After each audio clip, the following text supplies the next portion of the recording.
ऋषि भृगु, संस्कार आरंभ करें। देवी मैना, अपने नाती को बुलाइए जिससे हम विधि प्रारंभ कर सकें।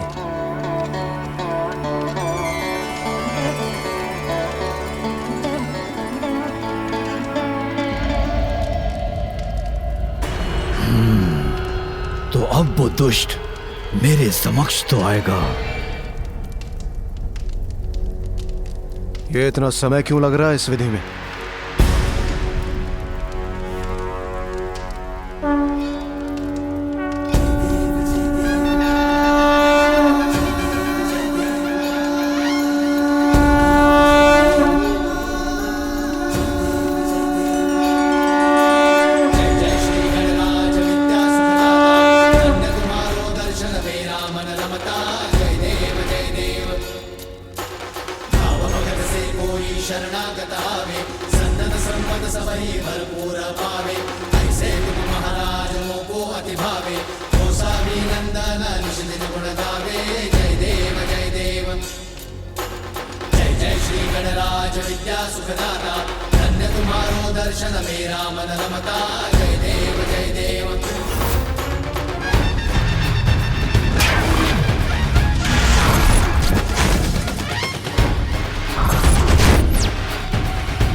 स्पष्ट नहीं देख पा रहा हूं उस बालक को मैं।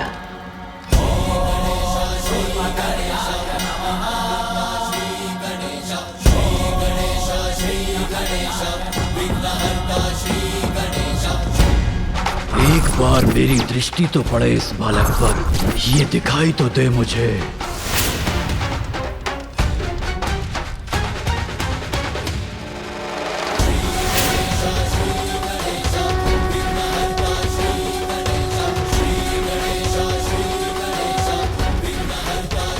ये है वो बालक, ये तो इतना छोटा और दुर्बल है। मैं व्यर्थ चिंता कर रहा था।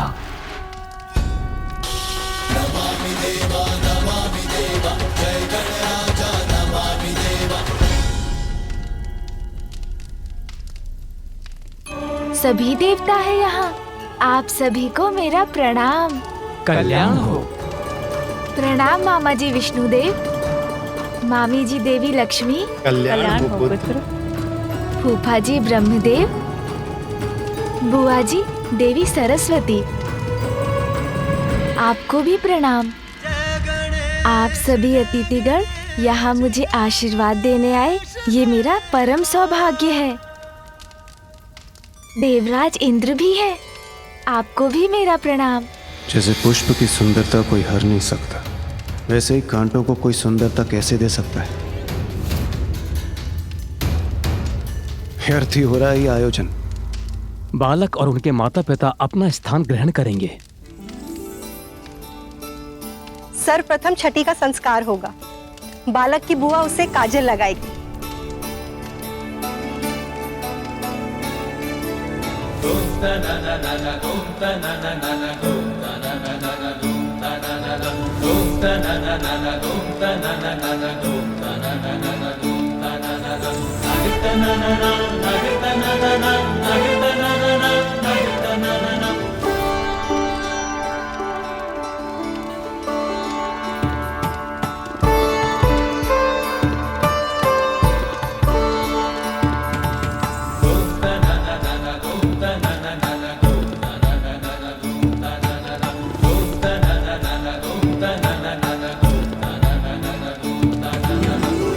अब बालक का नामकरण होगा।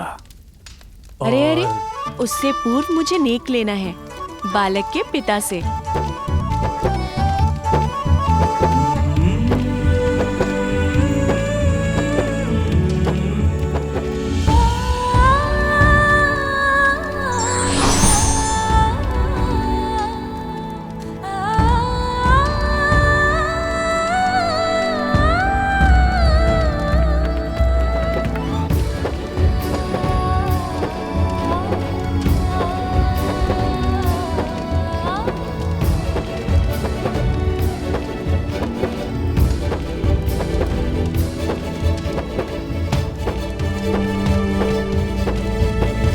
दीदी, क्या अब हम नामकरण की विधि प्रारंभ कर सकते हैं?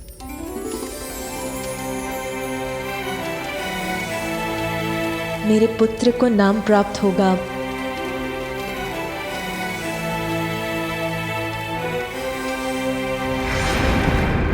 ओम अग्नये स्वाहा, ओम अग्नये स्वाहा, ओम अग्नये स्वाहा, ओम प्रजापतये स्वाहा, ओम प्रजापतये स्वाहा, ओम प्रजापतये स्वाहा, ओम भूरग्नये स्वाहा, ओम भूरग्नये स्वाहा, ओम भूरग्नये स्वाहा।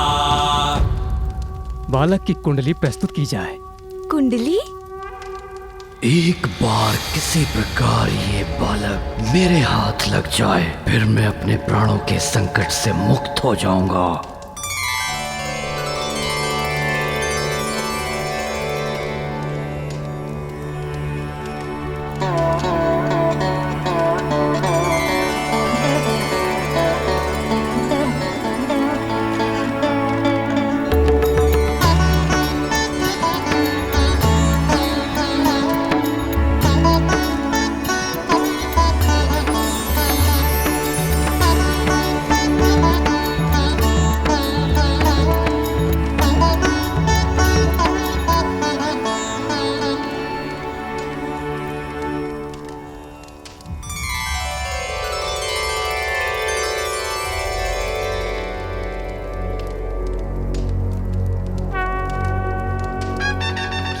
प्राप्त हुआ है बालक को?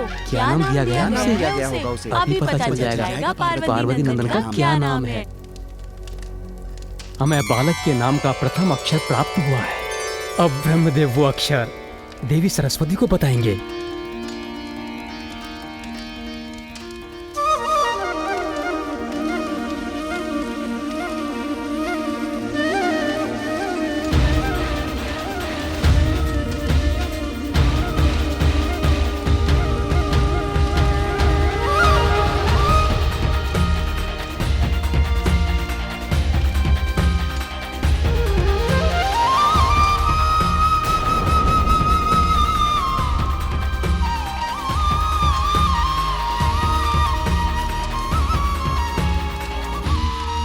मेरे पुत्र के नाम का प्रथम अक्षर है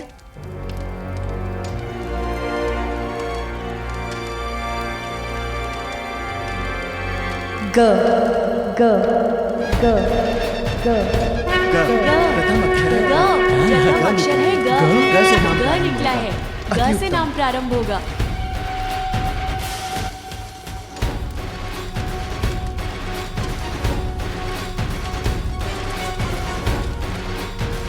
और अब महादेव हमारे पुत्र को इस अक्षर से प्रारंभ होने वाला नाम देंगे।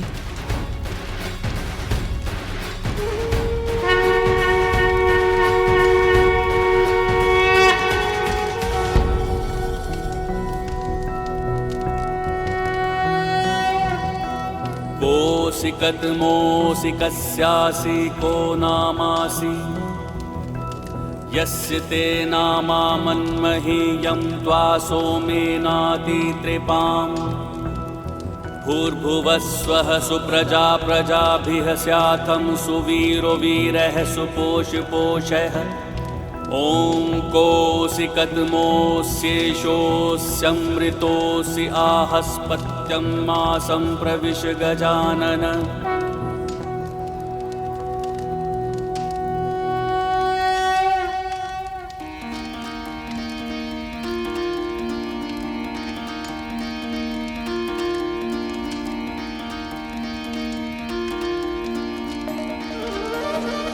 गजानन गजानन गजानन गजानन गजानन गजानन नाम। गजानन गजानन गजानन गजानन गजानन गजानन गजानन गजानन गजानन गजानन गजानन गजानन गजानन, तुम गजानन हो पुत्र। गजानन?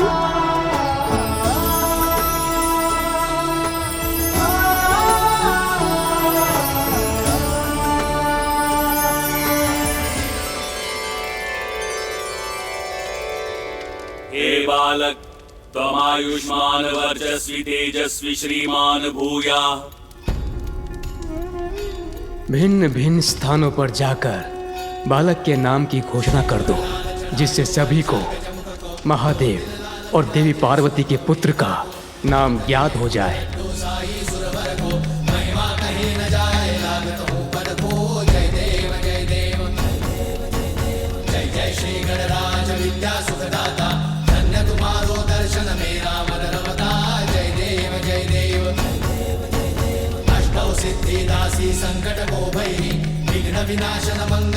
आप सबको मेरा प्रणाम।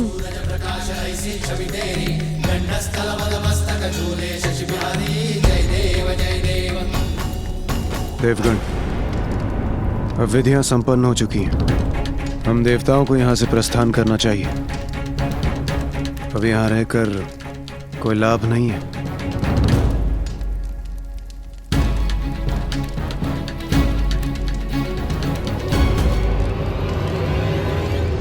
इस बालक का तो मैं अभी यही अंत कर सकता हूं। बस एक बार ये मुझे अकेला तो मिल जाए। इस प्रसन्नता की घड़ी में आप सभी हमारे साथ यहाँ उपस्थित हुए, धन्यवाद स्वरूप मैं स्वयं आप सभी का मुख लड्डू से मीठा करवाऊंगी। अर्थात और विलंब होगा हमारे प्रस्थान में।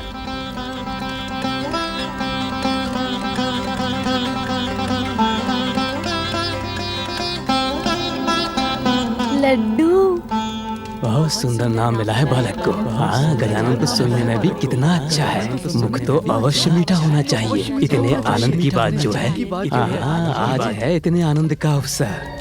भूख के कारण मेरा उदर अब ऐसी ध्वनि उत्पन्न कर रहा है। मुझे भोजन चाहिए माँ। माँ किधर गई?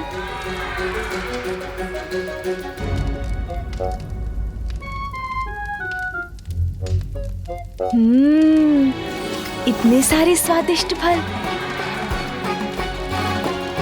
इन्हें ही खा लेता हूँ।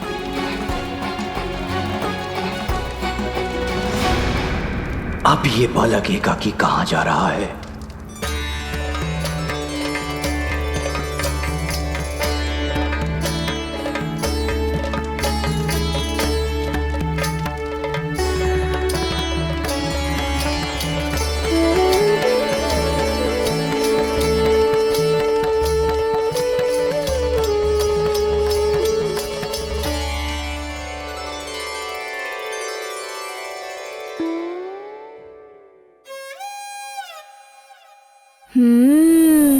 अब मैं इन्हें खाऊंगा।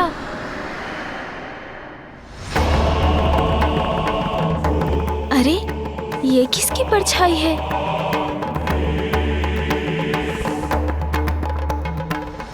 देवी पार्वती, हर्षोल्लास के इस वातावरण में आप हमें मत भूल जाइएगा। गजानन को नाम मिलने की प्रसन्नता में हमारा मुख भी मीठा करवाइए। यहाँ से शीघ्रता से जाना चाहता हूँ। ये देवी सची को समझ में नहीं आ रहा है क्या?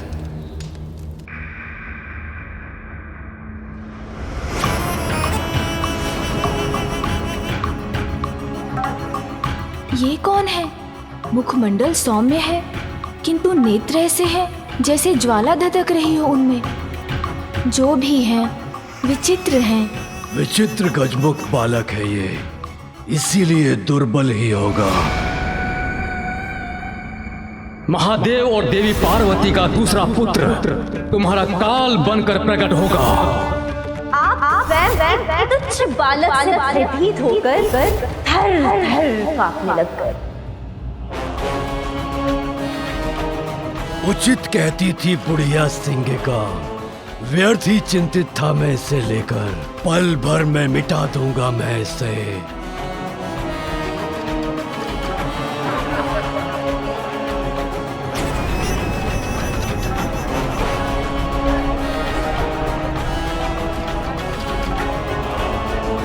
एक बार किसी प्रकार ये बालक मेरे हाथ लग जाए, फिर मैं अपने प्राणों के संकट से मुक्त हो जाऊंगा।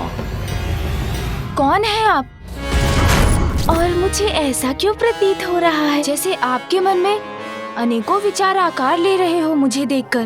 तुम्हारी मृत्यु हो मैं, ये तुम्हें अभी ज्ञात हो ही जाएगा, किंतु उसके पूर्व तुम्हें यहाँ से हटाने का उपाय ढूंढना होगा मुझे।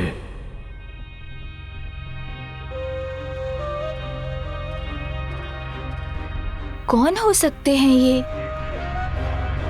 मिल गया मुझे उपाय इस बालक के ध्यान को भटकाने का। ओह, तो आपकी भी दृष्टि इन्हीं फलों पर है। देखिए ना कितने फल है यहाँ, किंतु चुनाव करना कितना कठिन हो रहा है। मेरे मन में बस यही विचार आपस में संघर्ष कर रहे हैं कि मैं लाल फल चुनूं या हरा।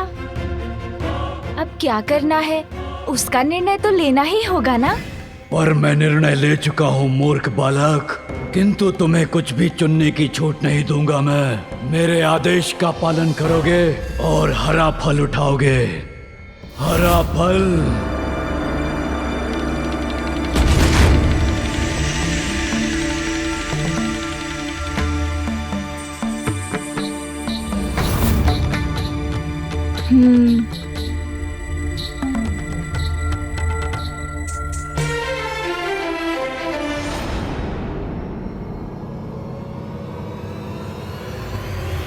विघ्न बनोगे तुम मेरे जीवन में।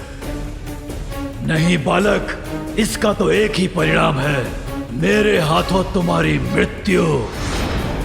चलो उठाओ हरा फल और चलो मेरे साथ। उठाओ शीघ्र।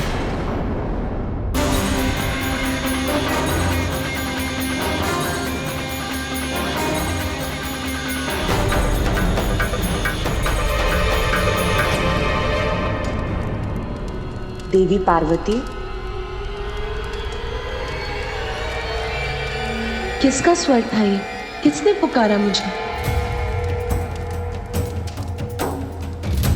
देवी वजनी, शनिदेव।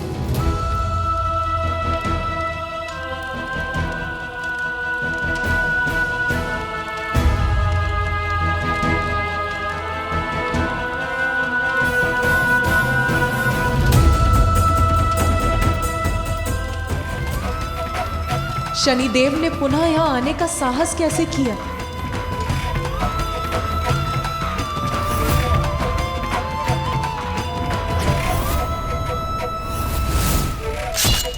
ठहर जाइए, किसी को भी भीतर जाने की अनुमति नहीं है।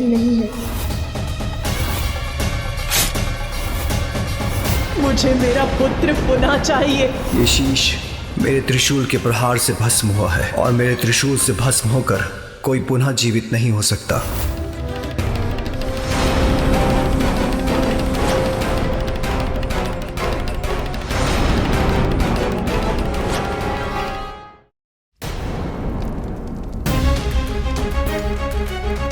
संकोच का कोई स्थान नहीं है। अब तुम्हें वही फल उठाना होगा जिसका चयन मैं कर चुका हूँ। उठाओ हरा फल, उठाओ बालक।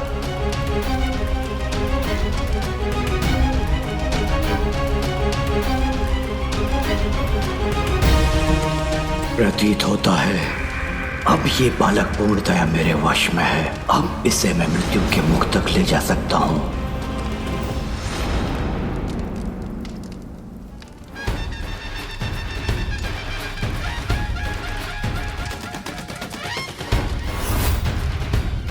किंतु आपने तो मुझे बताया ही नहीं कि आप कौन हैं। ये तो मुझसे प्रश्न पूछ रहा है, अर्थात इसका मन मेरे नियंत्रण में नहीं।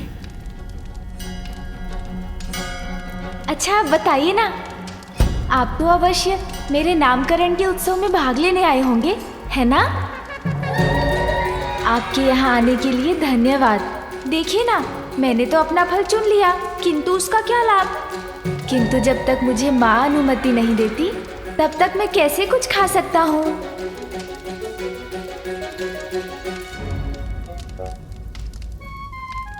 इसे दुर्बल मानकर इसकी शक्ति को कम आंकने की भूल तो नहीं कर बैठा मैं। इस पर तो मेरी सम्मोहक शक्ति का कोई प्रभाव नहीं हो रहा है।